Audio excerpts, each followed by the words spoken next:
அனைவருக்கும் வணக்கம். இன்றைய வீடியோவில் 6ஆம் வகுப்பு புதிய சமச்சீர் புத்தகம் தமிழ் புத்தகம் அதில் இருக்கிற 3வது இயல் பகுதியிலிருந்து லைன் பை லைன் கொஷின் பார்க்க போகிறேங்க. பாடல், உரைநடை, மொழித்திறன் பயிற்சி, இலக்கணம் எல்லாத்தையுமே லைன் பை லைனாக பார்க்க போகிறோம். கூடுதலாக ஒவ்வொரு பகுதிக்கு பின்னாடி இருக்கிற புக் பேக் கொஷின் அதுக்கான பதிலையும் பார்க்க போகிறோம். ஸோ வீடியோ முழுமையாக பாருங்கள் ஃப்ரெண்ட்ஸ். மொத்தம் 50 கேள்வி இருக்குது. கண்டிப்பாக உங்களுக்கு யூஸ்ஃபுல்லாக இருக்கும்.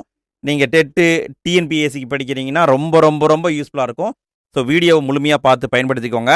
இதே மாதிரி நம்ம மற்ற இயல்களுக்கும் வீடியோ போட்டிருக்கோம். அதுக்கான லிங்க் ஃபஸ்ட் கமெண்ட்டில் இருக்குது. வீடியோவை பாருங்கள், பிடிச்சிருந்தா அந்த வீடியோவையும் பார்த்துருங்க. சரி, ஓகே, நம்ம இன்றைய வீடியோக்குள்ளே போகலாம். ஃபஸ்ட்டு நம்ம பார்க்க போகிற தலைப்பு, ஒரு பாட்டு கொடுத்துருப்பாங்க. அறிவியல் ஆத்திச்சூடி அப்படிங்கிற பாடலை கொடுத்துருப்பாங்க. அதுலேருந்து கேள்விகளை பார்க்கலாம். ஃபஸ்ட்டு என்ன பாருங்கள், சரியான கூற்றை கண்டறிக. கூற்று: ஔவையார் ஆத்திச்சூடியை எழுதினார்.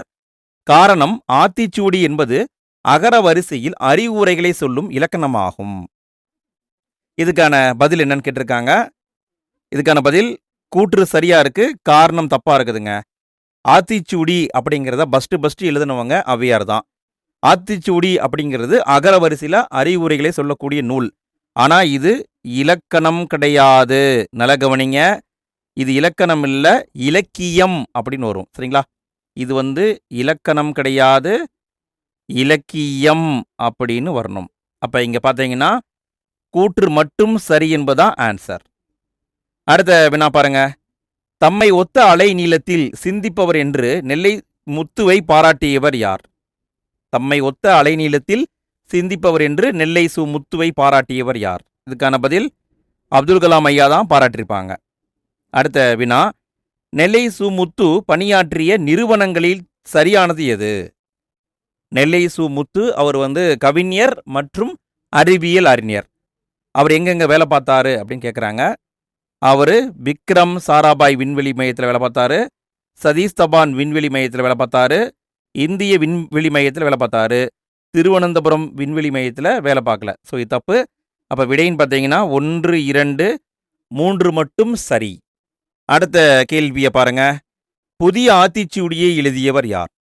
ஆத்திச்சூடி அதை எழுதினவங்க ஔவையார். புதிய ஆத்திச்சூடி அப்படிங்கிறத எழுதினவர் பாரதியார். புதிய ஆத்திச்சூடினா பாரதியார், அறிவியல் ஆத்திச்சூடினா நெல்லை சு முத்து. அடுத்த வினா பாருங்க. ஔடதம் என்ற சொல்லின் பொருள் என்ன? ஔடதம் என்ற சொல்லுடைய பொருள், ஔடதம் அப்படின்னா மருந்து. ஔடதம்னா மருந்து. அடுத்த கேள்வி, நெல்லை சு முத்து எழுதிய நூல்களின் எண்ணிக்கை எத்தனை? நெல்லை சு முத்து இத்தனை நூல்கள் எழுதினாரு அப்படின்னு கொடுத்துருப்பாங்க.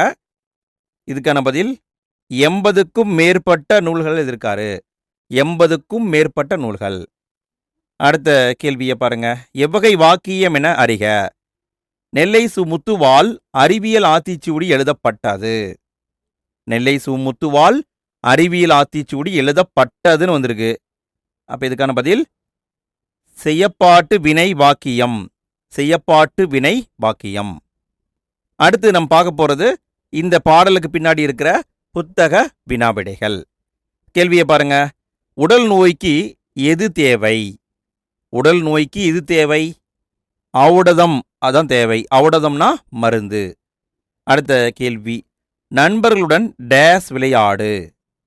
நண்பர்களுடன் டேஸ் விளையாடு. இதுக்கான பதில் ஒருமித்து விளையாடு. ஒருமித்துனா ஒன்றுபட்டு விளையாடு. அடுத்த கேள்வி, கண்டறி என்னும் சொல்லை பிரித்து எழுத கிடைப்பது என்ன? கண்டறி என்ற சொல்லை பிரித்து எழுத கிடைப்பது என்ன? இதுக்கான பதில் கண்டு கூட்டல் அறி கண்டறி. அடுத்த கேள்வி, ஓய்வர என்னும் சொல்லை பிரித்து எழுத கிடைப்பது என்ன? ஓய்வர என்ற சொல்லை பிரித்து எழுத கிடைப்பது ஓய்வு கூட்டல் அற ஓய்வர. அடுத்த கேள்வியை பாருங்க. ஏன் கூட்டல் என்று என்பதனை சேர்த்து எழுத கிடைக்கும் சொல் என்ன? ஏன் கூட்டல் என்று என்பதனை சேர்த்து எழுத கிடைக்கும் சொல் ஏனென்று. ஏனென்று. அடுத்த கேள்வி, ஔடதம் கூட்டல் ஆம் என்பதனை சேர்த்து எழுத கிடைக்கும் சொல் என்ன? ஔடதம் கூட்டல் ஆம் என்பதனை சேர்த்து எழுத கிடைக்கும் சொல் ஔடதமாம். ஔடதமாம். அடுத்த வினா, எதிர் சொற்களை பொருத்துக. எதிர் சொற்களை பொருத்தணும். இதுக்கான பதில் அணுகு அப்படின்னா விலகு, ஐயம் அப்படின்னா தெளிவு, ஊக்கம் என்றால் சோர்வு, உண்மைனா பொய்மை. அதாவது எல்லாமே எதிர் சொல்லுங்க. சரிங்களா? அடுத்து நான் பார்க்க போகிற தலைப்பு ஒரு பாட்டு கொடுத்துருக்காங்க. அறிவியலால் ஆள்வோம் அப்படிங்கிற தலைப்பில் கொடுத்துருக்காங்க. இதில் கேள்விகள் ரொம்ப கம்மி தான். சரி, கேள்வியை பாருங்க. வானை அளப்போம், கடல் மீனை அளப்போம், சந்திர மண்டலத்தியல் கண்டு தெளிவோம், சந்தி திருப்பெருக்கும் சாத்திரம் கற்போம் என்றவர் யார்? இப்படி பாடியவர் மகாகவி பாரதியார் தான் பாடியிருப்பார். பாரதியார். அடுத்து நம்ம பார்க்க போகிறது இந்த பாடலுக்கு பின்னாடி இருக்கிற புத்தக வினாவிடைகள். கேள்வியை பாருங்க. மனிதன் எப்பொழுதும் உண்மையையே டேஸ். இங்க என்ன வருங்க? மனிதன் எப்பொழுதும் உண்மையையே உரைக்கின்றான் என்பதுதான் சரி. இந்த ரை வரணும், இக்கும் வரணும். உரைக்கின்றான் என்பதுதான் சரி. அடுத்த வினா பாருங்க. ஆழக்கடல் என்னும் சொல்லை பிரித்து எழுத கிடைப்பது என்ன? ஆழக்கடல் என்ற சொல்லை பிரித்து எழுத கிடைப்பது ஆழம் கூட்டல் கடல், ஆழக்கடல். அடுத்த வினா பாருங்க. விண்வெளி என்னும் சொல்லை பிரித்து எழுத கிடைப்பது என்ன? விண்வெளி என்னும் சொல்லை பிரித்து எழுத கிடைப்பது விண் கூட்டல் வெளி, விண்வெளி. விண் கூட்டல் வெளி. அடுத்த வினா பாருங்க. நீலம் கூட்டல் வான் என்பதனை சேர்த்து எழுத கிடைக்கும் சொல் என்ன? நீலம் கூட்டல் வான் என்பதனை சேர்த்து எழுத கிடைக்கும் சொல் நீலவான் என்பது சரி. நீலவான். அடுத்த கேள்வியை பாருங்க. இல்லாது கூட்டல் இயங்கும் என்பதனை சேர்த்து எழுத கிடைக்கும் சொல் என்ன? இல்லாது கூட்டல் இயங்கும் என்பதனை சேர்த்து எழுத கிடைக்கும் சொல் இல்லாதியங்கும். இல்லாதியங்கும் என்பது சரி. அடுத்து நாம் பார்க்க போகிறது கணியணி நண்பன் அப்படிங்கிற பேரில் ஒரு உரைநடையை கொடுத்துருக்காங்க. ரோபோவை பற்றியெல்லாம் பேசியிருப்பாங்க. அதுலேருந்து நம்ம கேள்விகளை பார்க்கலாம். ஃபஸ்ட்டு வினா பாருங்க. கீழ்கண்ட கூற்றுகளை ஆராய்க. 4 பாயிண்ட் கொடுத்துருக்காங்க. எது சரின்னு சொல்லணும். காரல் கபேக் என்பவர் செக் நாட்டு நாடக ஆசிரியர். இவர் 1920ஆம் ஆண்டு நாடகம் ஒன்றை எழுதினார். அதில் ரோபோ, அதாவது ரோபோட் என்னும் சொல்லை முதலாக பயன்படுத்தினார். ரோபோ என்ற சொல்லுக்கு தொழிலாளி என்பது பொருள். இதுக்கான பதில் ஃபர்ஸ்ட் பாயிண்ட் சரி.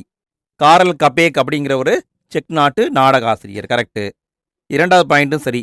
1920 அவர் ஒரு நாடகத்தை எழுதியிருக்காரு. 3வது பாயிண்ட்டும் சரி. ரோபாட் அப்படிங்கிற சொல்ல அந்த நாடகத்தில் ஃபஸ்ட்டு பயன்படுத்தினார். 4வது பாயிண்டில் தப்பு இருக்குது. ரோபோ அப்படின்னா தொழிலாளி கிடையாது. ரோபோ என்ற சொல்லுடைய பொருள் அடிமை. அடிமை. அப்போ பார்த்தீங்கன்னா 1, 2, 3 மட்டும் சரி என்பது ஆன்சர். அடுத்த கேள்வியை பாருங்க. தானியங்கிகள் தோற்றத்தில் மனிதர் போல இல்லாமலும் இருக்கலாம், ஆனால் மனிதர்களைப் போல செயல்களை நிறைவேற்றும் என்று தானியங்கிகளுக்கு விளக்கம் தரும் கலைக்களஞ்சியம் எது? தானியங்கிகள் பற்றி விளக்கம் தரும் கலைக்களஞ்சியம் எது? இதுக்கான பதில் பிரிட்டானிக்கா கலைக்களஞ்சியம். பிரிட்டானிக்கா கலைக்களஞ்சியம். அடுத்த கேள்வியை பாருங்க. டீப் ப்ளூவே என்னும் மீத்திறன் கணினி 1997 எந்த போட்டியில் கேரி கேஸ்பரோவ் என்பவரை தோல்வியடைய செய்தது? டீப் ப்ளூவே அப்படிங்கிறது ஒரு சூப்பர் கம்ப்யூட்டர். 1997 carry Kasparov அப்படிங்கிறவரை தோற்கடிச்சது. எந்த போட்டி அப்படின்னா சதுரங்க போட்டிங்க. சதுரங்க போட்டி. ஃப்ரெண்ட்ஸ், நான் இங்கே ஒரு கேள்வியை உங்ககிட்ட கேட்குறேன். இதுக்கான பதிலை நீங்கள் கமெண்ட்டில் பதிவு பண்ணுங்கள். கேரி கேஸ்பரோவ் இருக்கார் இல்லைங்களா, இவர் எந்த நாட்டுக்காரரு? இது தெரிஞ்சால் கமெண்ட்டில் பதிவு பண்ணுங்கள். உங்களுக்கு தெரியும், கமெண்ட்டில் போட்டுருங்க பார்க்கலாம். அடுத்த வினா பாருங்க. உலகிலேயே முதன்முறையாக ஒரு ரோபோவுக்கு குடியுரிமை வழங்கியுள்ள நாடு எது? உலகிலேயே முதல் முறையாக ஒரு ரோபோவுக்கு குடியுரிமை வழங்கியுள்ள நாடு சவுதி அரேபியா அப்படிங்கிறது கரெக்டுங்க. Saudi Arabia. அடுத்த வினா பாருங்க. ஐநா சபையின் புதுமைகளின் வெற்றியாளர் என்னும் பட்டத்தை பெற்றவர் யார்? ஐநா சபையுடைய புதுமைகளின் வெற்றியாளர் என்ற பட்டத்தை பெற்றவர் யார்? இதுக்கான பதில் சோபியா என்பது கரெக்டுங்க. சோபியா. அடுத்து நாம் பார்க்க போகிறது புத்தக வினாவிடைகள்ங்க. இந்த உரைநடைக்கு பின்னாடி கொஸ்டின் கொடுத்துருப்பாங்க இல்லைங்களா, அதை பார்க்கலாம். கேள்வியை பாருங்க. நுட்பமாக சிந்தித்து அறிவது டேஸ். நுட்பமாக சிந்தித்து அறிவது நுண்ணறிவு. நுட்பமாக சிந்தித்து அறிவது நுண்ணறிவு. அடுத்த வினா பாருங்க. தானே இயங்கும் எந்திரம் டேஸ். தானே இயங்கும் எந்திரம் தானியங்கி அப்படின்னு சொல்லுவாங்க. தானியங்கி. அடுத்த வினா பாருங்க. நின்றிருந்த என்னும் சொல்லை பிரித்து எழுத கிடைப்பது என்ன? நின்றிருந்த என்னும் சொல்லை பிரித்து எழுத கிடைப்பது நின்று கூட்டல் இருந்த. அடுத்த வினா பாருங்க. அவ்வுருவம் என்னும் சொல்லை பிரித்து எழுத கிடைப்பது என்ன? அவ்வுருவம் என்னும் சொல்லை பிரித்து எழுத கிடைப்பது ஆ கூட்டல் உருவம் அவ்வுருவம். நல்லா கவனிங்க, ஆ கூட்டல் உருவம் தான் வரும். அடுத்த வினா பாருங்க. மருத்துவம் கூட்டல் துறை என்பதனை சேர்த்து எழுத கிடைக்கும் சொல் என்ன? மருத்துவம் கூட்டல் துறை என்பதனை சேர்த்து எழுத கிடைக்கும் சொல் மருத்துவத்துறை என்பது சரிங்க. இத்து அப்படிங்கிறது புதுசா உருவாகும். மருத்துவத்துறை என்பது சரி. அடுத்த வினா பாருங்க. செயல் கூட்டல் இலக்க என்பதனை சேர்த்து எழுத கிடைக்கும் சொல் என்ன?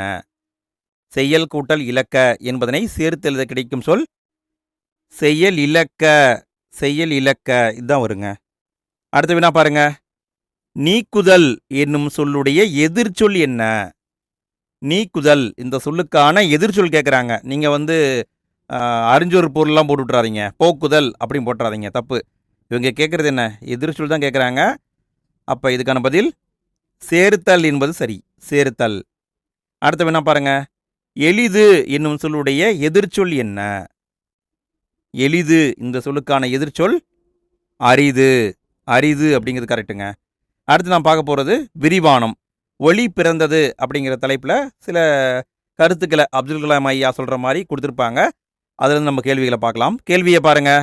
அப்துல் கலாம் ஐயா அவர்களுக்கு அறிவு, தன்னம்பிக்கை, மகிழ்ச்சி ஆகிய மூன்றையும் வழங்கிய நூல் என்ன? அப்துல் கலாம் ஐயாவுக்கு அறிவு, தன்னம்பிக்கை, மகிழ்ச்சி மூன்றையும் வழங்கிய நூல் என்ன? இதுக்கான பதில் விளக்குகள் பல தந்த ஒளி. விளக்குகள் பல தந்த ஒளி. ஃப்ரெண்ட்ஸ், இங்கேயும் நான் ஒரு கேள்வி கேட்குறேன், பதிலை கமெண்ட்டில் பதிவு பண்ணுங்க. இந்த புத்தகத்தின் ஆசிரியர் யாருங்க? விளக்குகள் பல தந்த ஒளி. இந்த புத்தகத்துடைய ஆசிரியர் யார்? தெரிஞ்சவங்க கமெண்ட்டில் பதிவு பண்ணுங்க. அடுத்த வினா பாருங்க. தமிழில் அப்துல் கலாம் ஐயாவிற்கு பிடித்த திருக்குறளை சரியாக அமைக்கவும். இங்கே பார்த்தீங்கன்னா திருக்குறளை பஞ்சாமிர்தம் மாதிரி மிக்ஸ் பண்ணி கொடுத்துருக்காங்க. எது சரியாக இருக்குது அப்படிங்கிறத கண்டுபிடிக்கணும். கண்டுபிடிங்க பார்க்கலாம். விடையை பார்க்கலாங்களா? இதுதான் சரி.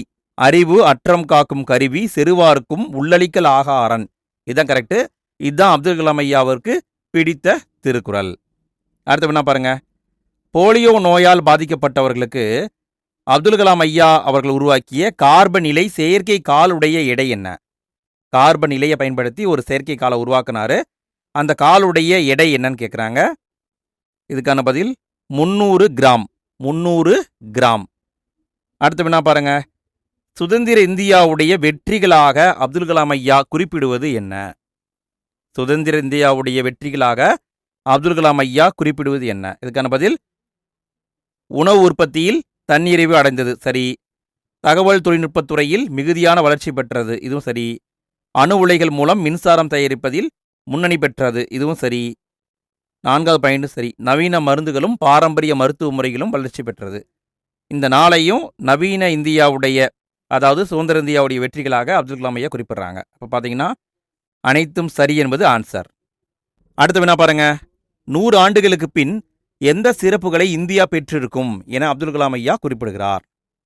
100 ஆண்டுகளுக்கு பின்னாடி இந்தியா என்னென்ன சிறப்பு பெற்றிருக்கும் அப்படின்னு அப்துல் கலாம் ஐயா எதை குறிப்பிடுறாருன்னு கேட்குறாங்க. ஃபர்ஸ்ட் பாயிண்ட் சரி. 1000 வருடங்களுக்கு முன்பு நாலந்தா பல்கலைக்கழகத்தில் இருந்ததை போல வலுவான கல்வி முறை இந்தியாவில் இருக்கும். இது சரி.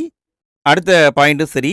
அனைத்து இயற்கை வளங்களும் தீர்ந்து போயிருக்கும், ஆயினும் நாம் தயாரித்து அனுப்பிய செயற்கைக்கோள்கள் சூரிய சக்தியை பெற்று நமக்கு அளிக்கும். இது கரெக்டு. 3வது பாயிண்ட் சரி. செவ்வாய்க்கோளில் மனித இனம் குடியேறியிருக்கும். விடைன்னு பார்த்தீங்கன்னா அனைத்தும் சரி என்பது ஆன்சர். அடுத்த வினா பாருங்க. எத்தனை கிலோ மதிப்புள்ள செயற்கைக்கோளை விண்ணிற்கு இந்தியா அனுப்பியுள்ளது? எத்தனை கிலோ மதிப்புள்ள செயற்கைக்கோளை விண்ணிற்கு இந்தியா அனுப்பியுள்ளது? இதுக்கான பதில் 525 கிலோ என்பது சரிங்க. 525 கிலோ. அடுத்து நாம் பார்க்க போகிறது இலக்கணங்க. மொழி முதல் எழுத்துக்கள், மொழி இறுதி எழுத்துக்களை பற்றி கொடுத்துருப்பாங்க. கேள்விகளை பார்க்கலாம். ஃபர்ஸ்ட் வினா பாருங்க. மொழி என்பதற்கு டேஸ் என்னும் பொருளும் உண்டு.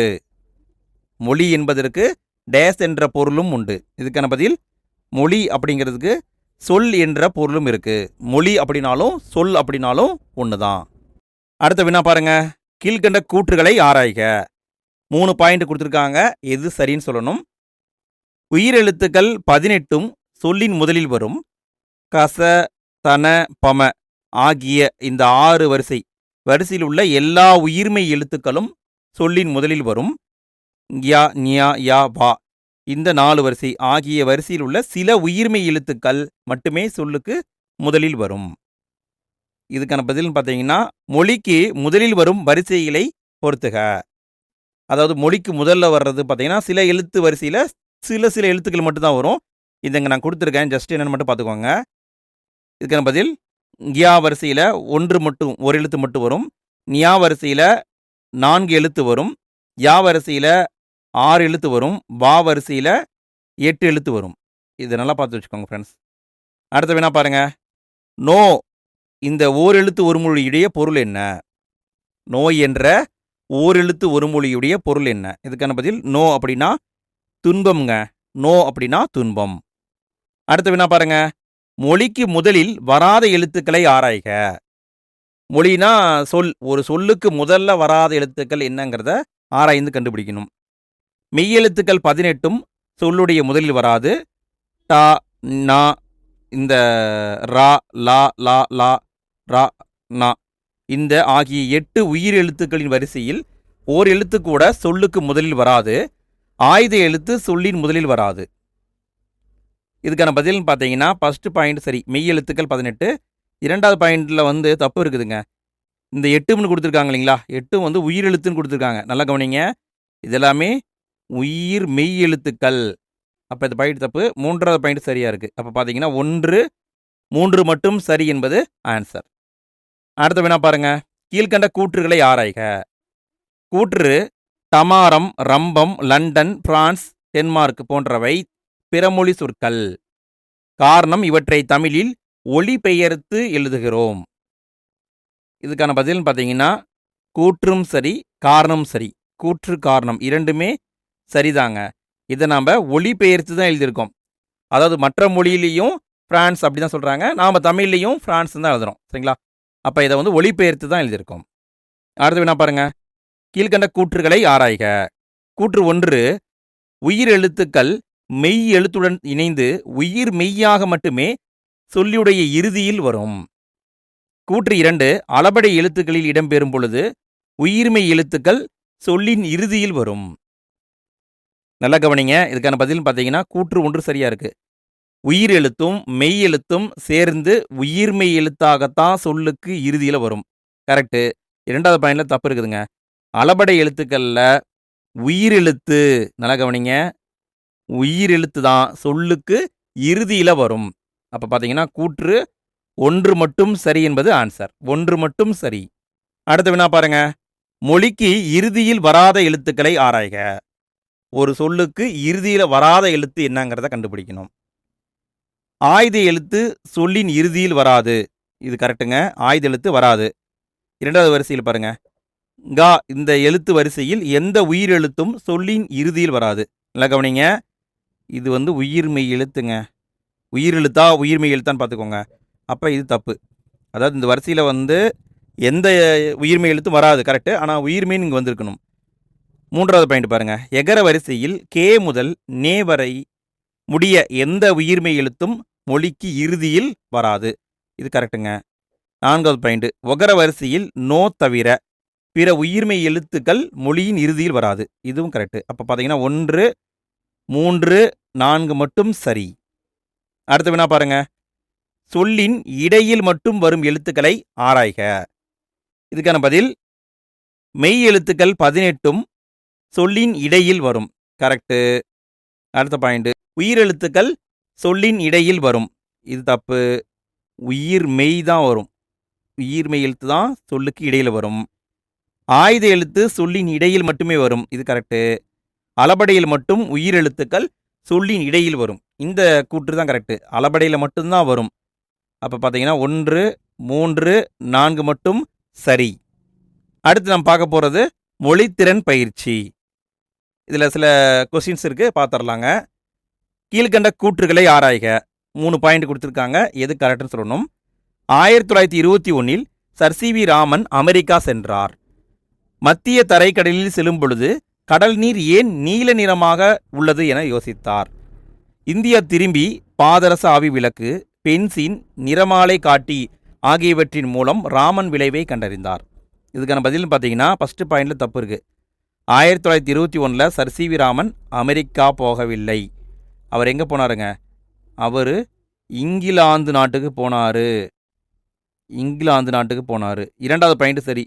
போகிற வழியில் தான் மத்திய தரைக்கடல் இருக்குது, அங்கே போகும்போது தான் கடல் நீர் ஏன் நீல நிறமாக உள்ளது அப்படின்னு வச்சுருக்காரு. மூன்றாவது பாயிண்ட் சரி. இந்தியா திரும்பி வந்து பிறகுதான் ஆராய்ச்சி பண்ணியிருக்காரு. பாதரச ஆவி விளக்கு, பென்சின், நிறமாலை காட்டி இதன் மூலமாக ஆய்வு பண்ணியிருக்காரு. அப்போ பார்த்தீங்கன்னா 2, 3 மட்டும் சரி என்பது ஆன்சர். அடுத்த வினா பாருங்க. கீழ்கண்ட கூற்றுகளை ஆராய்க. இங்கேயும் 3 பாயிண்ட் இருக்கு, எது சரின்னு சொல்லணும். 1928 பிப்ரவரி 28 ராமன் பிறந்தார். ராமன் விளைவு இந்தியாவிற்கு அறிவியலுக்கான முதல் நோபல் பரிசை பெற்று தந்தது. ஒவ்வொரு ஆண்டும் பிப்ரவரி 28 தேசிய அறிவியல் நாளாக கொண்டாடப்படுகிறது. இதுக்கான பதில் பார்த்தீங்கன்னா ஃபர்ஸ்ட் பாயிண்ட் தப்புங்க. அதாவது நிறைய பேர் என்ன நினைக்கிறாங்கன்னா, ராமன் பிறந்தநாள தான் தேசிய அறிவியல் நாளாக கொண்டாடுறாங்க அப்படின்னு நினைக்கிறாங்க. தப்பு. அவர் அறிவிச்சாரு. அறிவிப்பு. ராமன் விளைவுனா என்ன அப்படிங்கிறத 1928 பிப்ரவரி 28 தான் அறிவிச்சாரு. அந்த அறிவிச்ச தினத்தை தான் நம்ம தேசிய அறிவியல் தினமாக ஒவ்வொரு வருஷமும் கொண்டாடுறோம். சரிங்களா? இரண்டாவது பாயிண்ட் சரி. அறிவியலுக்கான முதல் நோபல் பரிசு அப்படின்னாவே ராமன் விளைவுக்கு தான் கிடைச்சது. இப்போ பார்த்தீங்கன்னா 2, 3 மட்டும் சரிங்க. அடுத்து பாருங்கள், கடைசி வினா. கலைச்சொற்களை பொறுத்துக. ரொம்ப சிம்பிளாக தான் இருக்குது. Friends, video பிடிச்சிருக்குதா? வீடியோ பிடிச்சிருந்தது, யூஸ்ஃபுல்லாக இருந்தது அப்படின்னா மறக்காமல் லைக் போடுங்க. வீடியோ பற்றிய ஃபீட்பேக்கை கமெண்ட்டில் பதிவு பண்ணுங்கள். கமெண்ட்டுன்னு சொல்லும்போது தான் ஞாபகம் வருது, இது வரைக்கும் நம்ம போட்ட வீடியோவையும் இனி நம்ம எதிர்காலத்தில் போட்ட வீடியோவையும் ஒரே பிளேலிஸ்ட்டாக மாற்றி வச்சுருக்கோம். அதுக்கான லிங்க்கு ஃபஸ்ட்டு கமெண்ட்டில் இருக்குது. கிளிக் பண்ணி எல்லாத்தையும் பார்த்து யூஸ் பண்ணிக்கோங்க. சரி, நம்ம கடைசி வினாவை பார்ப்போம். விடையை பார்க்கலாங்களா? சூப்பர் கம்ப்யூட்டர் அப்படின்னா மீத்திறன் கணினி. ஆர்டிஃபிஷியல் இன்டெலிஜென்ட்னா செயற்கை நுண்ணறிவு. இன்டெலிஜென்ஸ் அப்படின்னா நுண்ணறிவு. சேட்டலைட் அப்படின்னா செயற்கைக்கோள். ஃப்ரெண்ட்ஸ், நம்ம இந்த வீடியோவில் 51 கேள்வியை பார்த்துருக்கோங்க. எல்லாமே சிம்பிளாக தான் இருந்தது. இந்த 51 கேள்வியில் உங்களுக்கு எத்தனை கேள்விக்கு ஆன்சர் தெரிஞ்சது? மறக்காமல் கமெண்ட்டில் பதிவு பண்ணுங்கள். நாளைக்கு 6ஆம் வகுப்பு புதிய சமச்சீர் புத்தகம் இயல் 4லேருந்து வீடியோ வரும், படிச்சுட்டு வந்துடுங்க ஃப்ரெண்ட்ஸ். எண்டு ஸ்க்ரீன்லேயும் ஃபஸ்ட்டு கமெண்ட்லேயும் லிங்காக கொடுத்துருக்கேன். எதிர்காலத்தில் வீடியோவை பார்க்குறவங்க அதை கிளிக் பண்ணி அடுத்த வீடியோவை பார்த்துருங்க. ஓகே ஃப்ரெண்ட்ஸ், நம்ம அடுத்த வீடியோவில் மீண்டும் சந்திப்போம். அனைவருக்கும் நன்றி.